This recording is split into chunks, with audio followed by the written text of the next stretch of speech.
Welcome back. Oklahoma is filled with small towns that have withered away. Communities that started with grand plans were eventually forgotten and left behind. Well, 2 Works For You anchor Scott Thompson goes on the road to Pawnee County, where one man's got big plans for his little town.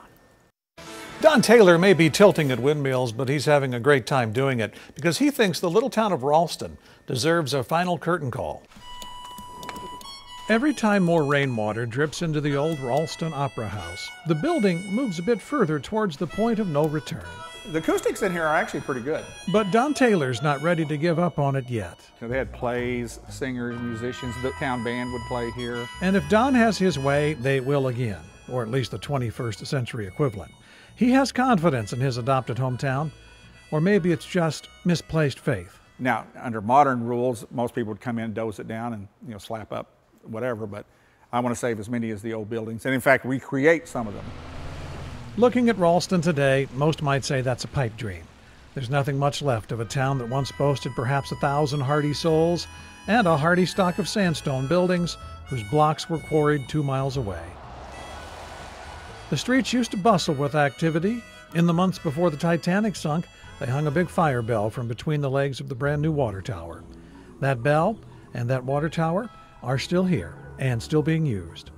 In a city that's not seen a new commercial building put up since 1922, Don, a city councilman, is taking on a monumental task, beginning up at the top of the long staircase, where decades of the town's kids carved their initials into the walls as they made their way to the magical room where the world came to this little prairie settlement for a few hours at a time. It seats 200, which I didn't think it was that many until I counted the seats. Those are the original seats, brought in for opening night in 1902.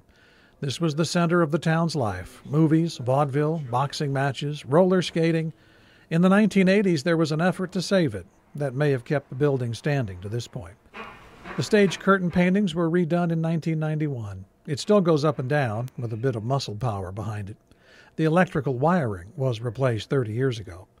But the window frames are rotted, and every original wavy glass pane has fallen out, except for this one, which looks out on Ralston's oldest home. It's falling down too. That's part of the problem when you're hoping to breathe new life into a place that's barely hanging on. There's no place to live here anymore. All the older homes that used to be rented for decades have just gotten so bad in repair that you can't use them anymore. Don figures Ralston has a few things going for it. A state highway cuts through downtown, and the town sits alongside the Arkansas River. And now that he's set up a nonprofit to try to steer renovation of the Opera House, he's looking for inspiration in places like Broken Arrow. 10 years ago, what'd they say? They brought in, $12,000 in sales tax. It was basically abandoned and boarded up. After 10 years of effort, it was voted one of the best small little downtowns in the country. And so just like the building that stands at the heart of the effort, Ralston's comeback hinges on dreams and hopes, and perhaps a bit of make-believe. One way or another, I'm going to make it happen. Because Don's not ready to see the curtain come down yet on his little town. In Ralston, Scott Thompson, 2 Works For You.